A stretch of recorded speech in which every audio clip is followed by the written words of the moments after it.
Você já se perguntou quem foi Isaac Newton? Ou como conseguimos nos manter no chão sem flutuarmos? Para saber disso e de outras informações, continue assistindo o vídeo e bora para a aula!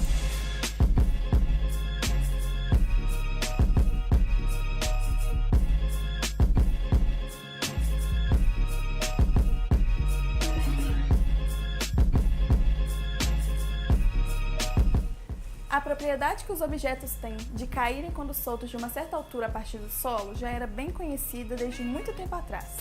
Igualmente conhecido era o movimento dos corpos celestes, muito observados em eterna trajetória circular através do céu. Durante boa parte da nossa história, ambos os movimentos foram considerados naturais, ignorando a necessidade de qualquer agente causador. Foi apenas no século XVII que o cientista inglês Isaac Newton formulou uma teoria capaz de explicar a causa desses movimentos e descrevê-lo com exatidão: a teoria gravitacional. De acordo com a lenda popular, Newton teve a primeira centelha de sua ideia sobre a gravitação sentado aos pés de uma macieira ao observar a queda de uma maçã. Newton imaginava então que a força entre a Terra e a maçã em queda pudesse ser a mesma responsável por manter a Lua em órbita da Terra e os planetas em órbita do Sol. Para ele, tanto os movimentos orbitais quanto a queda da maçã poderiam ser tratados como o mesmo tipo de movimento, diferindo apenas quanto à direção da velocidade dos corpos. A força-peso é uma força de atração que atua em todos os corpos que estão sobre a superfície terrestre ou próximo a ela, que aponta para o centro da Terra. Pela terceira lei de Newton, toda ação exercida por uma força provoca uma reação. Assim, a força-peso também tem a sua reação, e ela se encontra sempre no centro da Terra e tem a mesma intensidade e a mesma direção, mas sentido oposto ao da força-peso de um corpo. Peso é igual a massa vezes a gravidade. Diante de sua hipótese, Newton considerou que a Lua, assim como a maçã, também caía em direção à Terra, mas em uma trajetória circular devido à presença de uma velocidade tangencial à órbita. Por causa dessas suposições geométricas e analogias entre a queda de um corpo na Terra e a trajetória lunar, Newton realizou diversos cálculos que forneceram resultados incompatíveis com os dados. Profundamente desapontado, ele abandonou suas anotações, que assim permaneceram esquecidas por quase 20 anos. A lei da gravitação universal de Newton pode ser escrita no seguinte enunciado: todo corpo atrai outro corpo com uma força que, para qualquer dos dois corpos, seja diretamente proporcional ao produto de suas massas e inversamente proporcional ao quadrado da distância que os separa. Em sua versão moderna, a lei da gravitação universal foi escrita pelo matemático Laplace, no século XVIII, na forma da seguinte equação: F é igual a G vezes m1 vezes m2 sobre o quadrado da distância. F representa o módulo da força gravitacional entre dois corpos de massa m1 e m2, separados pela distância d. Já o termo G é uma constante de proporcionalidade, denominada constante gravitacional universal. Bom, é importante ressaltar que o trabalho de Isaac Newton teve um grande impacto na concepção da humanidade sobre o universo. Acreditava-se até o momento que a natureza possuía dois conjuntos de leis para descrevê-la. Um para os eventos do cotidiano na Terra e outro para os fenômenos celestes. Ao aplicar uma mesma lei a movimentos que ocorriam tanto no céu quanto na Terra, Newton demonstrou ser possível a união das leis terrestres e cósmicas e quebrou definitivamente a dicotomia milenária entre a Terra e o céu. Opa, beleza? Agora vamos resolver alguns exercícios que utilizamos a lei da gravitação de Newton. Vamos ao enunciado. Bom, calcule a força de atração gravitacional entre duas massas de 500 kg, distantes a 5 metros uma da outra. Bom, como vamos resolver isso? Bom, nós vamos utilizar a fórmula de F é igual a G vezes M1 vezes M2 sobre a distância ao quadrado. Como eu estava falando no enunciado, nós tínhamos duas massas de 500 kg a distância de 5 metros.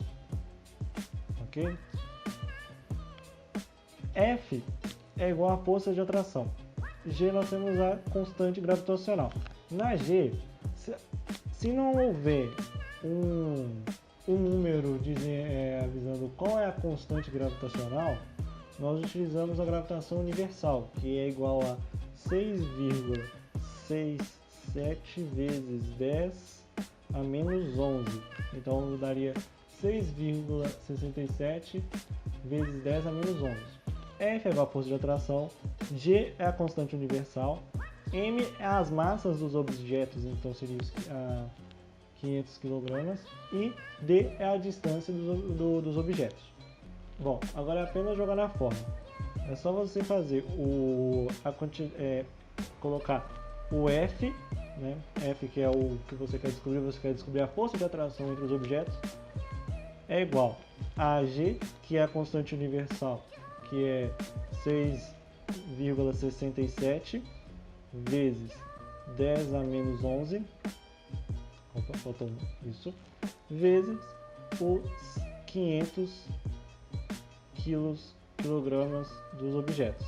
Você pode pegar esses objetos e transformar em 5 vezes 10 elevado ao quadrado, entendeu? Então você pode deixar assim, ó, F é igual a 6,67 vezes 10 a menos 11 vezes 5 vezes 10 ao quadrado vezes 5 vezes 10 ao quadrado. Bom, dividido pela distância. A distância é de 5 metros. Então, a distância ao quadrado, que equivale a 25. Então, ficaria 6,67 vezes 10 elevado a menos 11 vezes 5 vezes 10 elevado a 2 vezes 5 elevado a 10 sobre 2 dividido por 25, que é 5 elevado a 2. Bom, ficaria 166.075 vezes 10 elevado a menos 7 sobre 25. E no final isso daria 6,67 vezes 10 a menos 7. Então essa é a força de atração de dois objetos de 500 kg com a distância de 5 metros seria. Então F é igual a 67 vezes 10 a menos 7. Ok. Bom, vamos para o próximo exercício. Vamos ler o enunciado.